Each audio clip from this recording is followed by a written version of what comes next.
and pop them out, clean them up. The bench work itself, less than 10 minutes. And that's with cleaning it. I mean, that's with keeping it clean. As you can see, I got a bench full of things, and you don't need much space. You can do it right there in the driveway, or, on the parking lot. When you do it, you can just have everything, pop them out, put it back in there, All right, stand by. Okay, so I went on ahead and removed both dust seals, which is the what are they at? Right here. Well, these the ones that came off the old ones, and then we got the new dust seals here. So I cleaned them out inside. So clean the rust that was around the rims of both sides of them, and so we're going to reinstall the seals, and then the pistons and the dust rings, and go from there. So we're going to do that now. Me personally, you can use brake fluid, lube it all up. In fact, let me grab some right quick. I'm gonna grab some brake fluid. You don't need much. Sometimes you can use like water, soap, whatever. You're gonna bleed them out anyway, so sometimes you can use WD just to have the lubrication on it. I'm gonna use some brake fluid just for the lube, just for the purpose of this demonstration here. So I'm gonna pour some. I got a little container, so I'm gonna pour some here on the seal. I'm gonna lube it up just so I can slide it back in the groove. Now, sometimes putting these in the groove comes out to be difficult because they're bigger, put in a small spot, but I'm gonna try to do it where you guys can see it, and just basically you just sliding it back in there.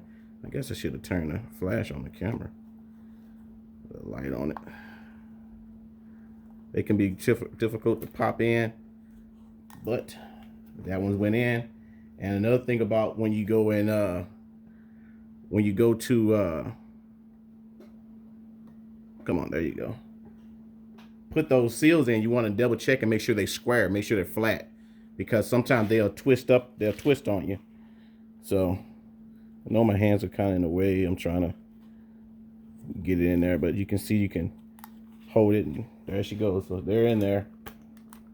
They're in there flat. So that's what you want. You want them in there, you want them in there flat.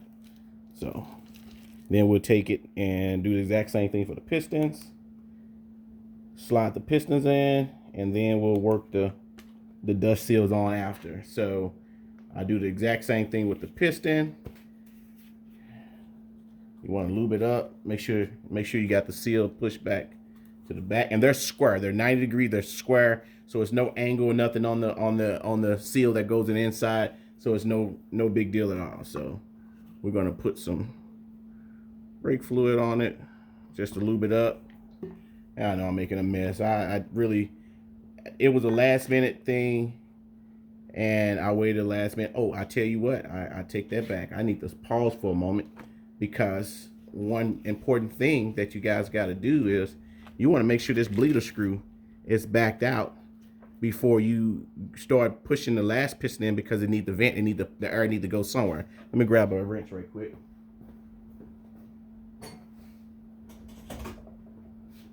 I believe it's a 10 millimeter. I'm not too sure. It's a 10. So we're going to break the bleeder screw open. Let's see here. Okay, she's just a stubborn one. We're going to try to work around it.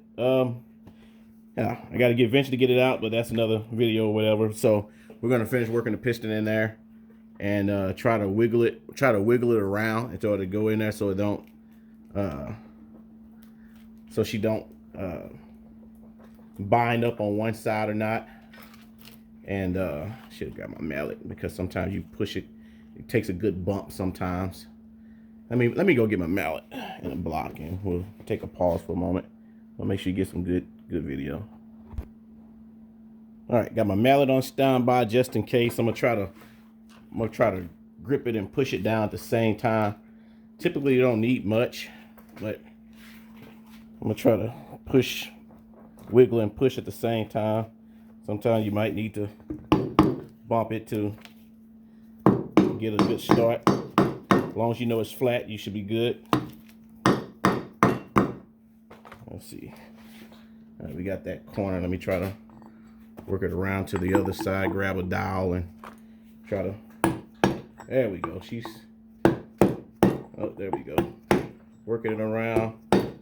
She got lubrication. Heck, if you want, sometimes you can pour a little more oil on it. There you go. So that she can be lubed on the way in too. Lubrication is a great thing on situations like this. She's sliding down, working it around so she can go down even. So there you go. We don't want to go down too far. So about there is where you want to be at, so we can put the dust seal on and go around it. So and mind you, the dust seal itself, it has a nice ring that'll fit snug around around that groove there. And then this is a hard metal ring here that'll go in. And if you ever look at and want to know which direction, it's always direction that's cones out. It's the way it's going to go down, which is some grooves on the bottom. You can't go wrong with it. So you can take it and put the seal, the dust seal, around the piston like so, and just try to get that tip in the groove. And that's all I'm attempting to do now. And I like to do I like to do the back side first, therefore I can pull around to the front versus trying to push to the back. It can be a monster to do sometimes because of all the oil and everything, and just a overall tight fit. So just like that, we got it on there, and we can just actually take it now and just force the seal in the groove. A blunt tip, flat blade, or that'll do it. I got this one here. It's not too sharp because we don't want to cut the seal. And push it down in the groove and try to work it even. And right now it ain't even because this side popped down pretty fast. So I'm gonna try to prick this back up without ripping it. I see a little opening back here, and that side, see, that side was down. So I'm gonna try to push the back side down first, like I just did by using that and pushing it, and then work it. You want to make sure you got, there we go, the clearance on the other side. You know, something else that'll help with this too that you might have is a 3/8 extension, because it's got that square tip. Let me grab one.